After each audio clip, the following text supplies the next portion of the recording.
C'est pour moi un immense plaisir de vous retrouver ce matin dans la belle cité cosmopolite de Yopougon pour la remise d'importants dons en matériel orthopédique composé de fauteuils roulants à motricité humaine et électrique, de cannes anglaises et de béquilles aux personnes en situation de handicap.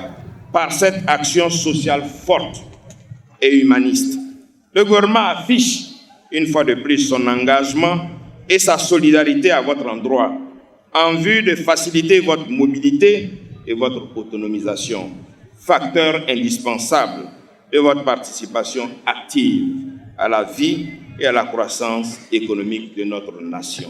Je reste convaincu que vous constituez, à l'instar de tous les autres citoyens, des atouts indéniables pour le développement de notre pays, notre beau pays, la Côte d'Ivoire nouvelle.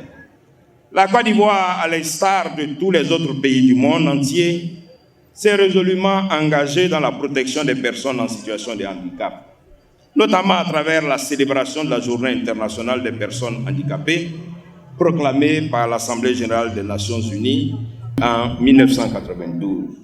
La question du handicap a connu une avancée notable.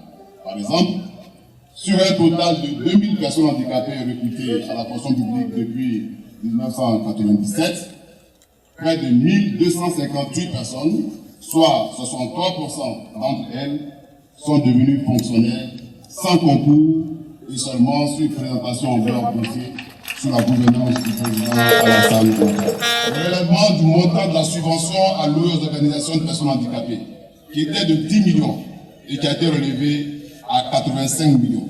Le décret récemment de création du Fonds d'insertion professionnelle pour les personnes en situation de handicap du 15 février 2023. L'avènement de ce fonds marque un tournant décisif dans l'histoire de l'inclusion des personnes handicapées en Côte d'Ivoire.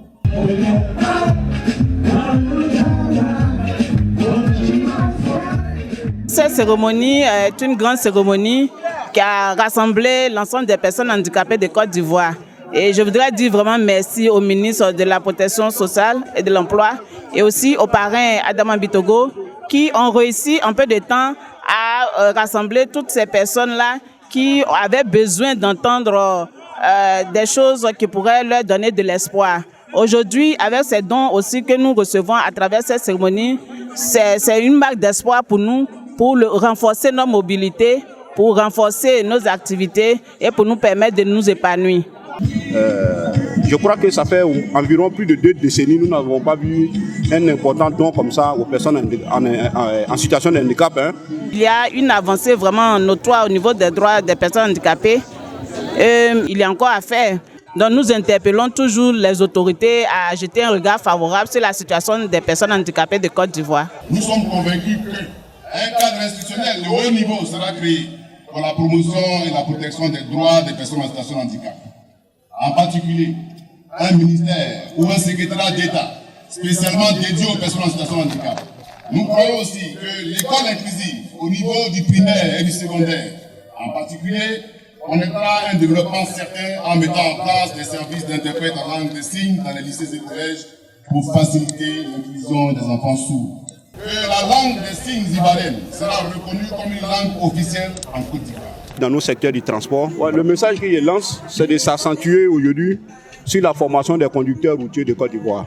Il faut que vraiment on essaie de professionnaliser vraiment le secteur à 100%, bien former les conducteurs. Il faut que les auto-écoles aujourd'hui vraiment jouent leur rôle d'école. Et en ma qualité de ministre de l'Emploi et de la Protection sociale, je tiens à vous réitérer l'engagement constant de tout le gouvernement ainsi que mon département ministériel à œuvrer sans relâche à l'amélioration de vos conditions de vie. Je vous rassure que j'ai pris bonne note de vos doléances qui seront examinées par mes équipes techniques et soumises au gouvernement.